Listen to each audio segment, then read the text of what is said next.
1000 ராஜாராம் மோகன் ராய் வரட்டும், 1000 ஈஸ்வர் சந்திர வித்யாசாகர் வரட்டும், 1000 தேசப்பிதா மகாத்மா காந்தி வரட்டும், 1000 மகாகவி சுப்பிரமணிய பாரதியார் வரட்டும், ஆனா இந்த சமுதாயம் திருந்தவே திருந்தாதுங்க. இது இப்போ குழந்தை திருமணம் இருக்கு இல்லையா, அது நம்ம நாட்டை விட்டு இந்தியா விட்டு சுத்தமா ஒழியவே இல்லைங்க. இன்னும் ஒரு சில கிராமத்துல இந்த குழந்தை திருமணம் இருந்துகிட்டே தான் இருக்கு.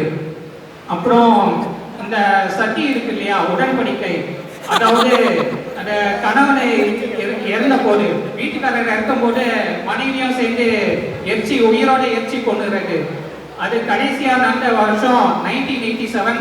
அது ராஜஸ்தான் மாநிலம் ஷிக்கர் மாவட்டம் தியோராலை எனும் கிராமத்துல. அதுல ரூத் குன்வர் எனும் பெண்மணி கொல்லப்பட்டார். இது அசிங்கமான சம்பவம், அவமானமான சம்பவம். ஆனா அது பார்த்தா அந்த பெண்மணி கொல்லப்பட்ட இடம் இன்னும் கோயிலாவ கட்டி கும்பிட்டு இருக்காங்க, நினைவு சின்னமாவே கும்பிட்டு இருக்காங்க.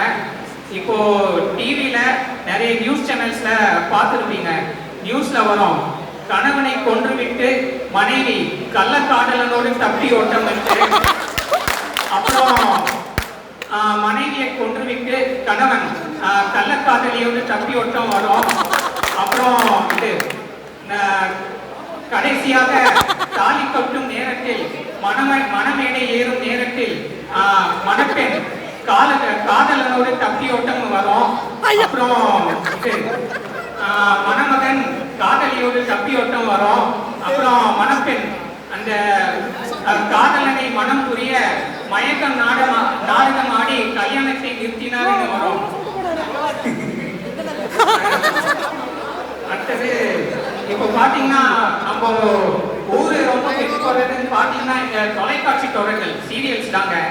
அப்புறம் சினிமா கூட பாருங்க, சினிமால நல்லதே பார்க்க மாட்டாங்க, கெட்டது ரொம்ப பார்ப்பாங்க. அந்த சீரியலு சினிமால கெட்டது பார்க்கறதோட விளைவு இதுதான்.